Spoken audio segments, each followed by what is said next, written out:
definitely deserve to get kicked out.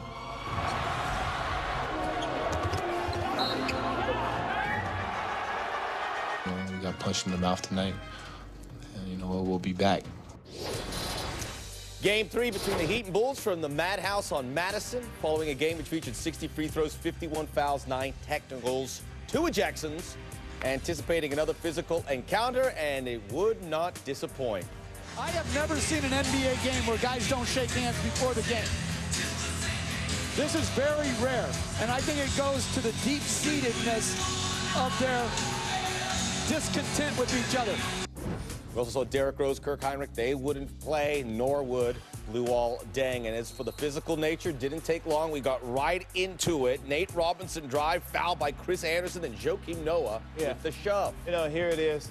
Playoff basketball, everything was okay. Both teams playing hard prior to this here situation, and Noah initiates something that you don't want to do that. You don't want to wake that sleeping bear up, and then you get the Miami Heat all focused and geared up to go.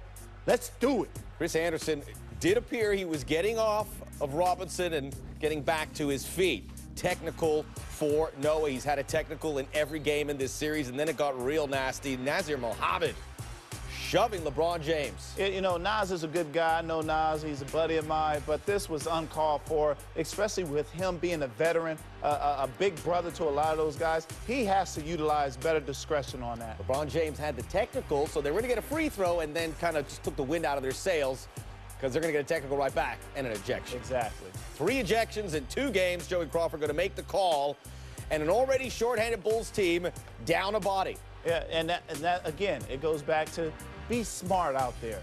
LeBron James not his chipper self in this game. Took a while to start revving up. It certainly started to do it in the second half. Well, yeah, even though that was the case, he was still effective. And, you cannot discredit what the Chicago Bulls were able to do, especially on the offensive end, being shorthanded.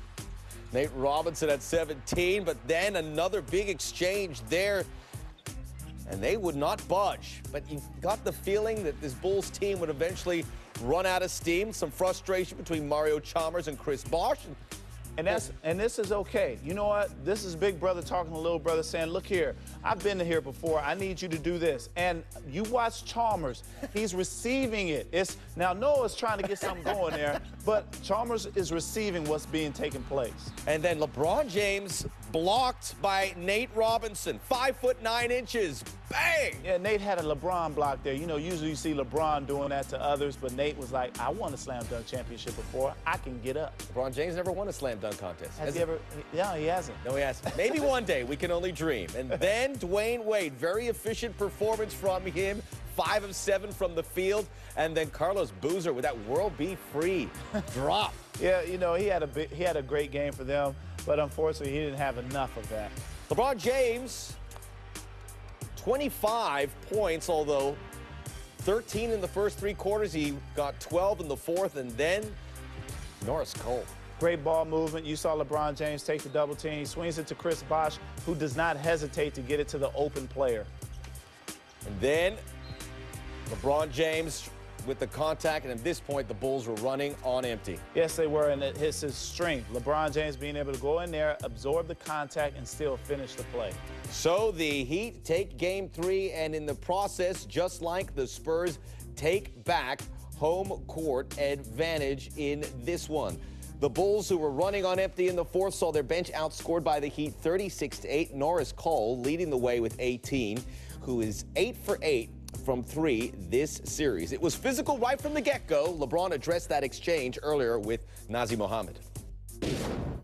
I seen him hawking me down for a long time, and I seen him come with like one of them club fouls, which was unnecessary.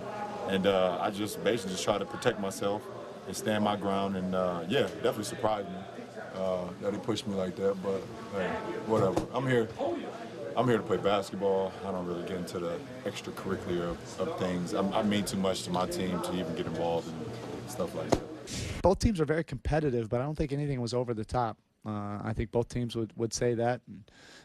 It's just physical basketball, but nobody wants to put on their gloves and turn it into anything else. You can't win a championship being pretty and shiny. You're going to have to get dirty. You're going to have to play physical. You're going to have to dive on the floor. You're going to have to, do things that are extremely tough. The Heat were tied with the Bulls through 3 quarters, but took the game in the 4th, where they outscored the Bulls by 10. Heat won by out-rebounding Chicago in the 4th and attacking the basket to get to the free throw line, led by LeBron James, who was a perfect 7 for 7 from the charity stripe in the 4th. It really wasn't all about LeBron. It was 38 points combined from Chris Bosh and Norris Cole, and we're going to put the Heat supporting cast under the NBA Tonight spotlight. Well, you know, we have a scenario where we're always talking about LeBron James and what he does, but it was Norris Cole tonight and Chris Bosh. You know, Norris Cole, second-year player, understanding how important he is, not only just shooting the ball from 3, but he understands that the 3-point shot leads to him driving to the basket. And then there's Old Faithful, Chris Bosh, knocking down the long-range shots. Now, Noah can't help. He can't help off of him because he still has to defend that wing play. So, great job by the Miami Heat. Take a look at what Chris Bosh was able to do and the company he is keeping. One of the best playoff performances in Heat history. Only 3 players in franchise history have ever had at least 20 points and 18 rebounds in a playoff game. Both Bosh and Shaq did it against the Bulls, while both Bosh and LeBron did it in the conference semifinal round. The previous 2 players went on to win titles that season. As was the case in Game 2, the overt physical nature of the Bulls came back to haunt them as they picked up another technical foul for Joakim Noah, and they also got their 3rd ejection in 2 games. Coach Thibodeau addressed the Mohammed ejection, which occurred early in the 2nd quarter. Tom, what was your interpretation of the situation with Nazi and LeBron?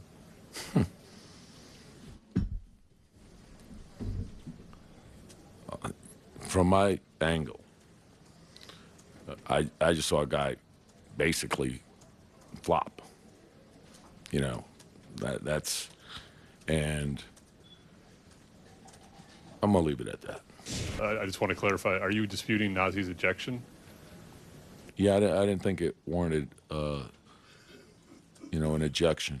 Thought, you know, I understand flagrant foul, an ejection, no. The long pause before he said anything, so he certainly thought about it. What did you think about what he said after the game? Well, he's taking up for his player, obviously, and he has to because he's the coach. But even that being said, it's one of those deals where in Miami, you would have thought that the Chicago Bulls would have been like, you know what, we let one get away, we let our emotions take over us, and we can't do that. We got to stay focused. And so the game starts out, then after a while, you get Noah with the shoving of Birdman, and then Nazi does this. And I'm more surprised with Nazi because I know him better than I do Noah.